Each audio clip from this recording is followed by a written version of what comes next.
Hello, everybody, and hello, Mary. Welcome to Voices of the Goddess, where today we are going to talk about our upcoming Egyptian retreat. So, are you excited? Are you as excited as I am about this, Mary?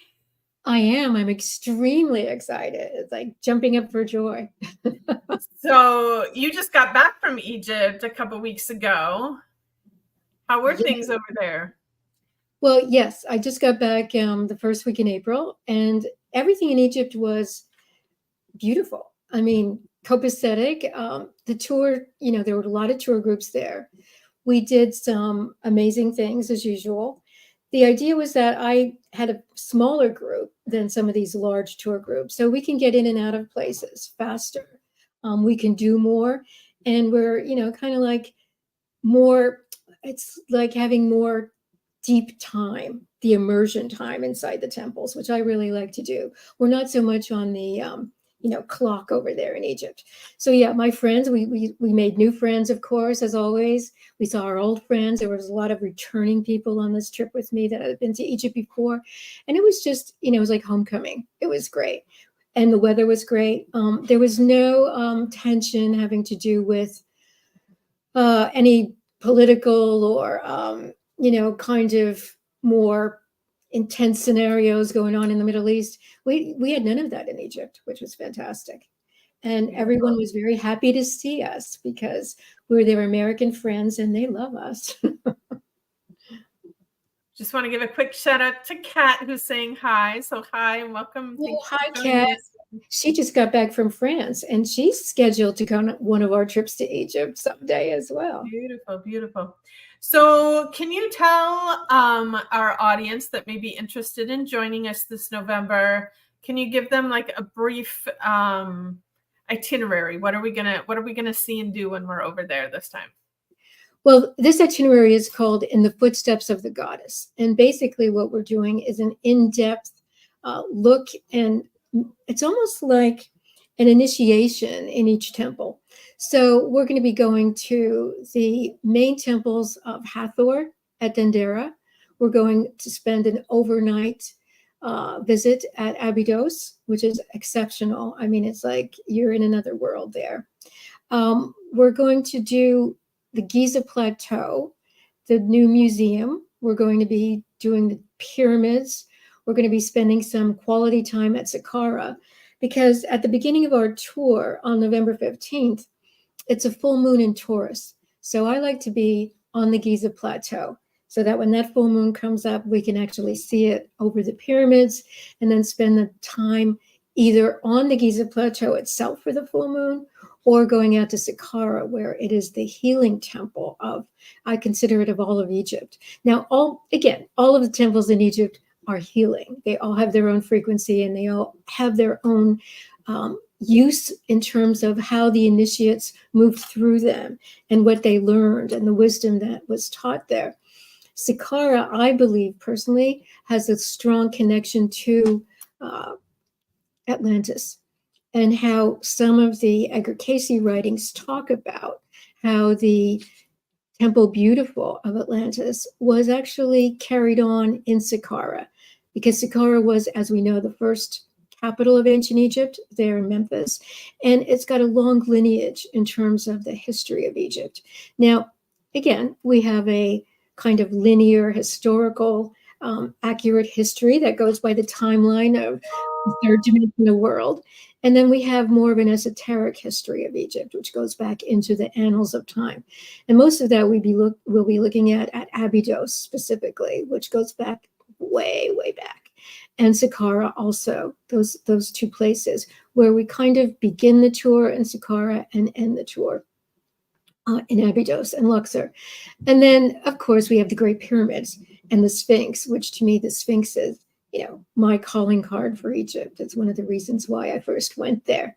And I've been doing it for almost 30 years, and it's never not exciting. It's never not something that you just, every cell in your body vibrates to it. The frequency in Egypt, it's interesting, as we approach, these more intense astrological and cosmic windows. We just had an eclipse, 2 eclipses, and we're getting into this age of Aquarius with Pluto in Aquarius. The more we move into that frequency, the more heightened Egypt gets, because it's not like Egypt is, kind of static. It's like a living, vibrating, parallel reality to 3-dimensional Earth. And so when you're in Egypt, you're not just vibrating to like what is there on the earth and the sacred sites and the healing places and the healing temples, but you're already vibrating to what's going on with the cosmic pictures. And that has a lot to do with the Milky Way, the Pleiadian galaxy, Sirius. There's so much there that has to do with as above, so below. We're looking at stellar experiences coupled with our experience on the earth. Some people are now calling it the new earth because we're moving into a new earth frequency. So all of that, it's like the hologram of Egypt. And as we're moving through this hologram, we have days of an itinerary that we're following. We have shopping, we have fun, we're meeting people, we're going to restaurants, we're riding in hot air balloons and camels and, feluccas and all kinds of fun stuff. But you're also moving into your own personal wisdom experience, moving into your own hall of records. And really, for some people, it's a spiritual experience that they've been waiting to do their entire lives. So I'm happy to be able to facilitate that. Well, and that's one thing, why we go with you instead of just going with anybody, because yes, you can go to Egypt and just see the sites and experience them as they are explained, in a more traditional historical way. But to go with you and have the astrological side of why we're going there, when we're going there, and experiencing the full moon and what goes on with that. Which we also know, like based on how, the pyramids are in alignment with the stars. So we know that this is part of something that was important to the ancient Egyptians. And so being able to experience more of that esoteric, metaphysical side of Egypt that you wouldn't get just going with anybody over to Egypt. Yes, definitely. This is not your generic tour by any means. Most of the work that I've done my adult life has to do with the Egyptian goddess, the pantheon of goddesses there. And so each temple has it's kind of like its own key for working with a particular goddess energy. And so that's something that I really love to do when we're in Egypt, as well as working with, the more holistic version of Egypt, which is that it's not just sites and stones and temples and things like that, but there was a whole map of Egypt that had to do with raising the planet, lifting the vibration of the earth. And again, Egypt was there for over 5,000 years. That's recorded history, and probably thousands of years before that. So we're looking at something that was really planned in terms of like a other worldly intelligences giving us the gift of what Egypt is. And so we're blessed to be able to still go there in this day and age and be able to take part in that. And for me, it's my passion, and I love to share that. So for anyone who wants to do the astrology, we do the ancient archaeological sites, we do the goddess work, we do the healing work. So it's definitely something that there's something there for everyone. And even, people bring significant others or children and grandchildren. You don't necessarily have to be, a spiritual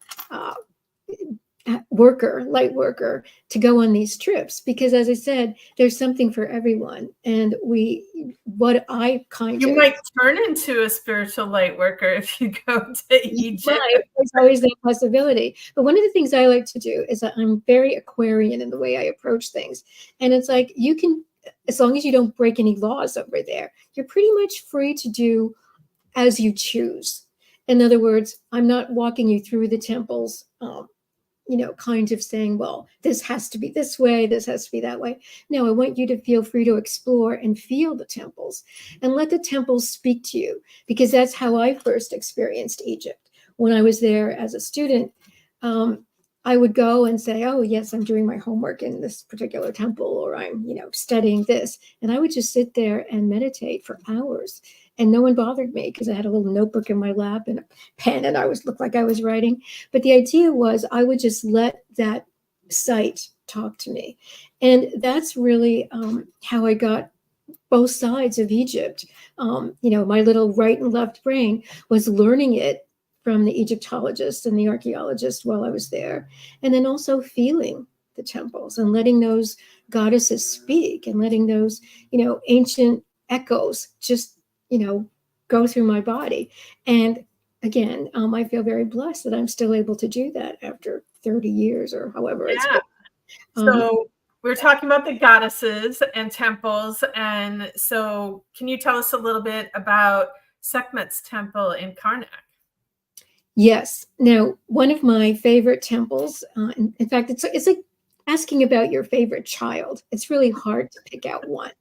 So I will say one of the favorite temples in Egypt that everyone has is Carak Temple, because it's the largest. And it was built over 500 or 600 years of different pharaohs, just building and adding on to it.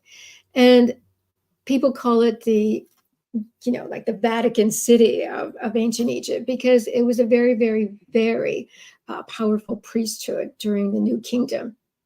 And this was during the days of Tutmosis III, Hatshepsut, Akhenaten and his father. All of these kings built onto Karnak Temple. Now, when we go to Karnak Temple, there's like 5 or 6 football fields of area to cover. I concentrate on the places that I feel have the most energetic resonance to them. But of course, we walk through the temple and see the sacred lake. There's amazing obelisks that were erected there. And when we think of obelisks, those huge needle-type pointed stone objects that were in front of every temple in Egypt, we just, normally we think, oh, that was showing the power of the king because he could build something higher than everyone else, like the way that we have skyscrapers today in different places. But really what it was they were more like acupuncture needles in the earth, in the actual grid work of the earth and connecting ley lines. And every temple was erected along a particular ley line that had to do with a temple connection to the stars or the constellations. And the priests knew that. So Karnak Temple over the thousands of years that it was there, kind of changed a little bit of its entry point. And you'll see that, but there's a reason for it. And then some of the things that we talk about when we're there, like why were the energetic shifts and what did that mean? Now, my favorite place to go in Karnak Temple is a little side chapel way out in the kind of the boondocks of Karnak Temple. And it's called the Chapel of Ptah. And Ptah was the god of Memphis, the creator god. His wife is the god Sekhmet, the lion goddess of healing and magic. And their son Nefertum, who is the god of the blue lotus and aromatherapy and the god of essence. So you see the blue lotus behind me. That idea of the Memphis triad, that mother, father, divine son, was one of the first legacies that Egypt gave to us, that there's always a triad in terms of the divinities. And in that Ptah chapel, the statue of Sekhmet, which is about 7 feet tall, 6.5 feet tall, has been standing there for over 3,000 years. And we can walk in there. And that's one of the high points of this trip and all the trips that I do, is that we do private time inside her chapel.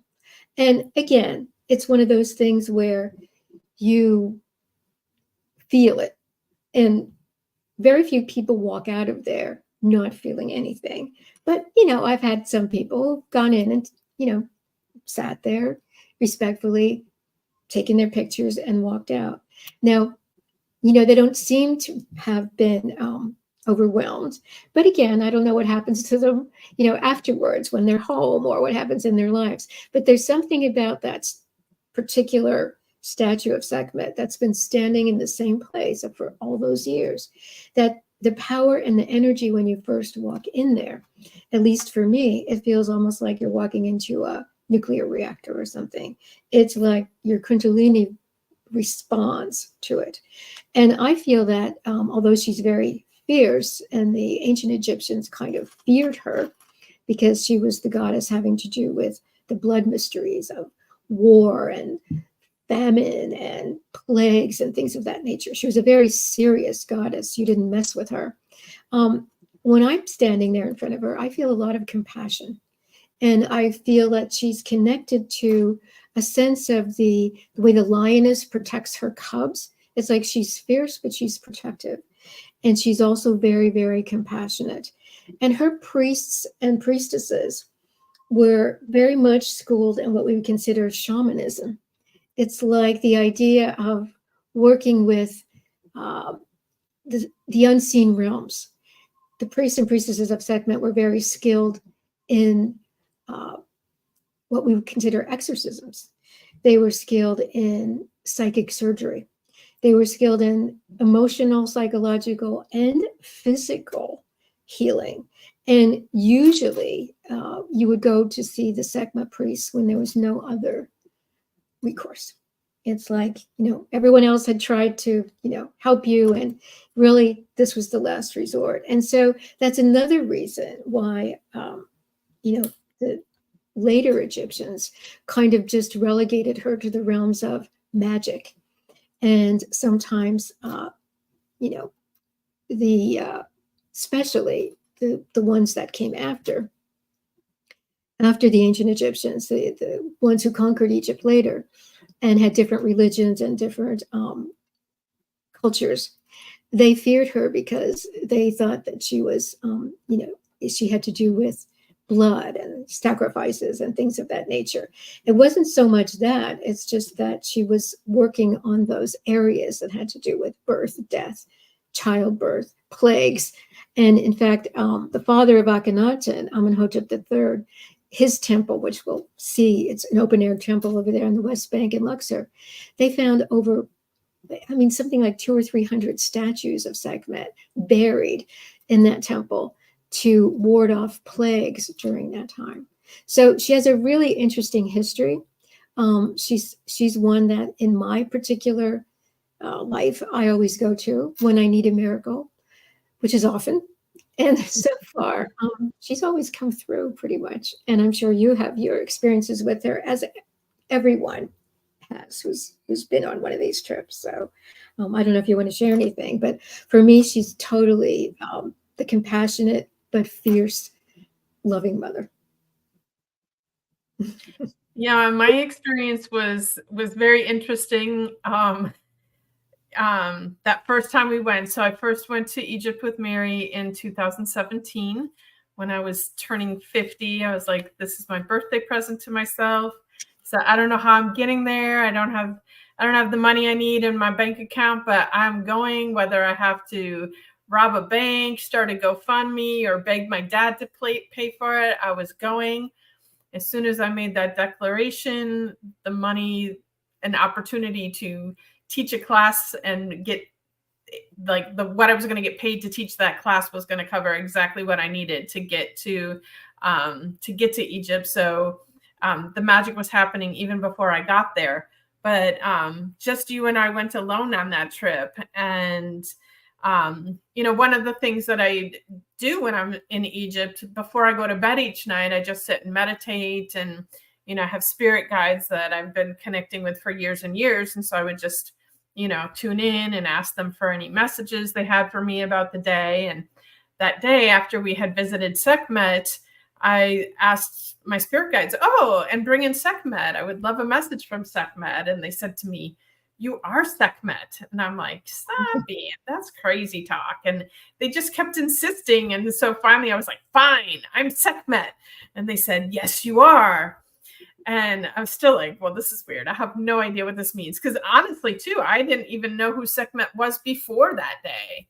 And so a few days later, when we were in Cairo, we went to an oil shop.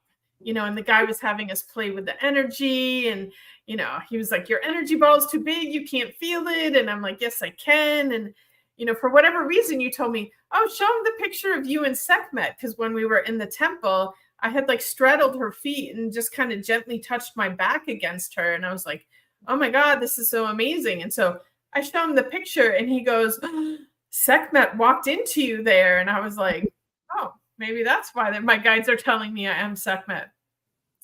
But then, funny story, we flashed forward to 2021 when I returned there, this time with a group of people. And when we got to Karnak, I was leading the way for our group to the temple. And the guardian gave me the key to unlock the door. And when I told you this, you're like, no, he didn't. And I'm like, Mary, yes, he did. I have pictures to prove it. And I was just like, oh, he recognized me, that it's my temple, and he let me in. So, and I also have a really crazy picture inside the temple that day where my face literally looks like it's morphing into the face of Sekhmet. So, crazy magical stuff can happen over in Egypt. It definitely does. And she definitely calls her own. I mean, that's something that I've seen over and over again. Yeah, I must have been in, like a total out of body experience, because that day, yeah, I don't remember the key, but I don't doubt that it happened, because I've seen the pictures. So yeah, and again, that's just one temple and one experience, very, very powerful one. And that's pretty much how we just keep building from there. But each temple has its resonance. And when we go to Hathor's temple at Dendera, we're in the same energy of Hathor, which is all about love and creativity and, birthing yourself, birthing your creations. It's a beautiful, beautiful, loving, joyous temple. And then Abydos is much more the mysteries of Isis and Osiris are getting into your deep self and really working with your processes of relationship and relating to yourself and others. I mean, so each one has its particular place. And then all of Luxor itself, the West Bank, we have, the mortuary temples. The west side of Egypt, the west side of the Nile, was always for the mortuary, the places where they worshipped the deceased pharaoh, Valley of the Kings, Valley of the Queens, the tombs of the nobles, all the way up through the length and breadth of Egypt, including Abydos. The West Bank is always the mortuary temples. And the East Bank is the side of life, where they had the palaces and where people lived and carried on their everyday lives. So we get to see modern day Egypt, we get to see ancient Egypt, and we get to see everything in between in our astral out of body states while we're there. So I know you were going to lead us through a Sekhmet meditation today, and so I think we need to bring that on now. And since we were talking about her, here we can bring her up on the screen so everybody knows what she looks like. Ah, there she is. Yes, in all her glory. Beautiful. And you can see the eyes. I mean, you can see that, she wears the sun disk on her head, which shows that she is the daughter of the sun god Ra, with the Uraeus, that serpent coming out of the third eye. And so that gave her the sense of fierceness and power. She was connected to the sun god. And her eyes, I mean, a statue that's over 3,000 years old in this like incredible black basalt, which is pretty much the hardest stone known to man, carved with those features where the eyes just look like they're staring into your soul. I mean, it's just, I can't say enough, but, again, when you come to Egypt and you visit, even, if that's 20 or 30 years from now, don't go to Egypt without stopping to see her. It's like, just, she's there, and she's very, very magical. Okay, so now it's time to go visit her. Okay, so relax, find your comfortable spot, take a few deep breaths, and let go of any stress or bodily discomfort you may have been holding on to, and allow your mind to rest in a peaceful and relaxed state. You are feeling safe and protected. You have entered into a sacred space protected by your spirit guides, angels, and higher self. And only the light may fill your presence. Now, imagine yourself walking down a well-worn but familiar path. The moon is bright and full and very high in the sky. It casts a whitish glow over your surroundings, and you notice that this path takes you along a riverbank. And as you keep walking, you notice that you are getting closer to the main gate of a large temple enclosure. And the temple is glowing in the moonlight. You can feel the energy and protection of your guides all around you. It is a good feeling. You are home. A white-robed priestess awaits you at the gate. She is silent, but strangely familiar to you. She anoints your third eye with frankincense oil and leads you to a large bronze door, which she slowly opens. She motions for you to enter. Alone, you find yourself in a darkly lit room with only a sliver of moonlight filtering through the skylight above you. The scent of frankincense fills the room, and as your eyes adjust to the semi-darkness, you find yourself standing before a tall statue made of smooth black granite. The stone has a bluish-black sheen to it, and although it is black, it radiates the energy of the sun.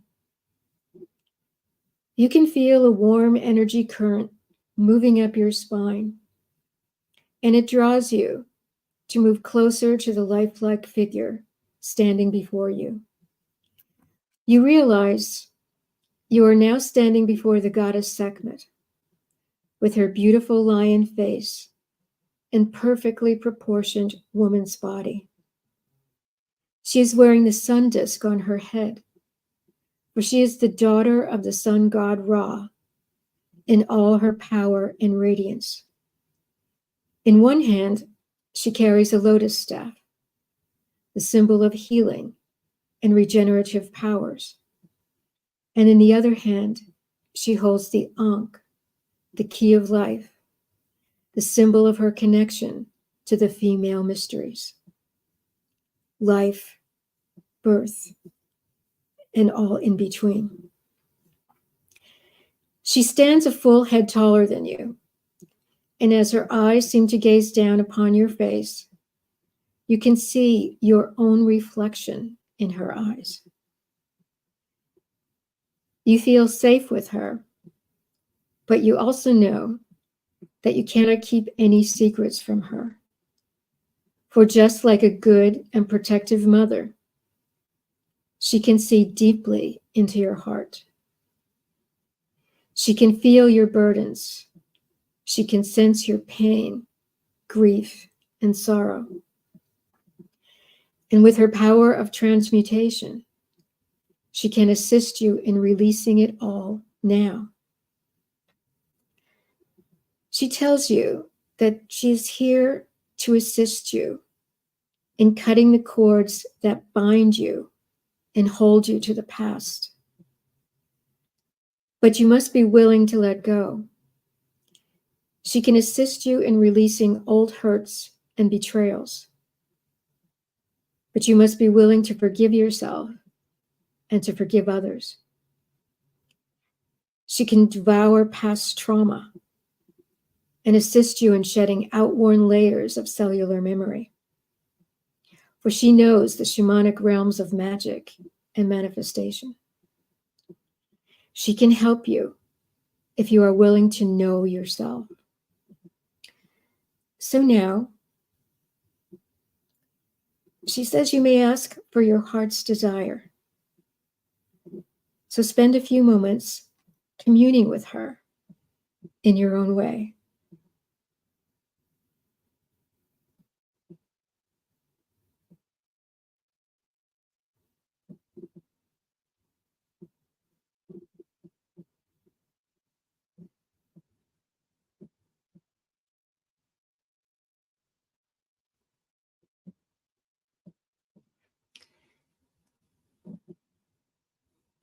And now, as you're preparing to leave her chamber, Sekhmet wants to offer you a gift. There is a small ruby heart lying at her feet. This is for you, a symbol of the heart connection you now share with her. She tells you that when you feel emotionally distraught and your heart is heavy, you may meditate with this ruby and call her presence to you. Her sacred temple is always open to you. You are one. You thank her and leave her presence. The white-robed priestess leads you back through the temple moonlight. You feel lighter and more peaceful after your journey. Now, when you're ready, you may open your eyes and return to this time and space. You feel whole and you are in a sound state.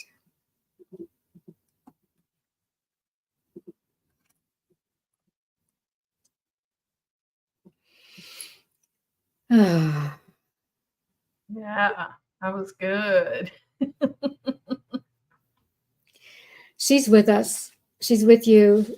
She's with anyone who decides to take that courageous journey to know themselves.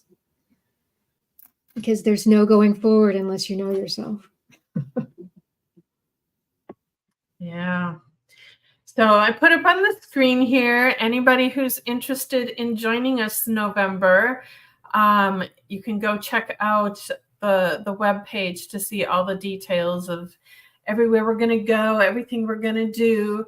The website is votgpodcast.com/Egypt retreat. You'll find all the juicy details there. And of course, if you have any questions about the trip, reach out to Mary, reach out to myself, and we'll be happy to talk to you about it. So. Yeah, I just wanted to add really quickly, we are scheduling the intake information interview calls before you actually have to sign on the dotted line. So I personally like to speak with people just to answer all your questions personally, because even when we do like a conference call or a public call or something, public forum, sometimes people are a little shy about asking the questions. Please feel free to call me, call Julietta. I'm here. My life 24/7 is really Egypt and astrology. So don't worry about getting in touch. Thank you, Julia.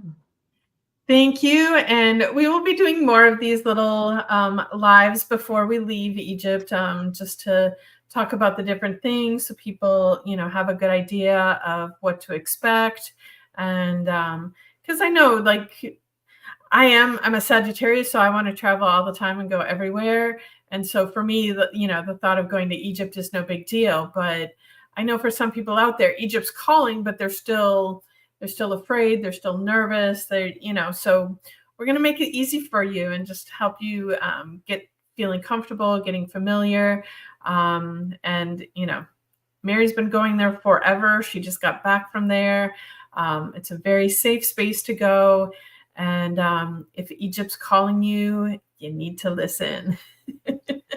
Definitely. And again, we'll be addressing whether it's personal in a personal call, or again, when we do these little meetings publicly, where, we'll talk more details. If people have questions, you can just put them in the chat box. And, maybe next time we'll leave a couple of minutes to actually answer some questions if people have questions that they want to do that with. But again, you have time to think about it. This is basically the first launch of our announcement that we're doing it. And we will keep you informed. All right. We're going to say goodbye with that. And thank you, everybody, for tuning in. And if you know anybody else who might be interested, please share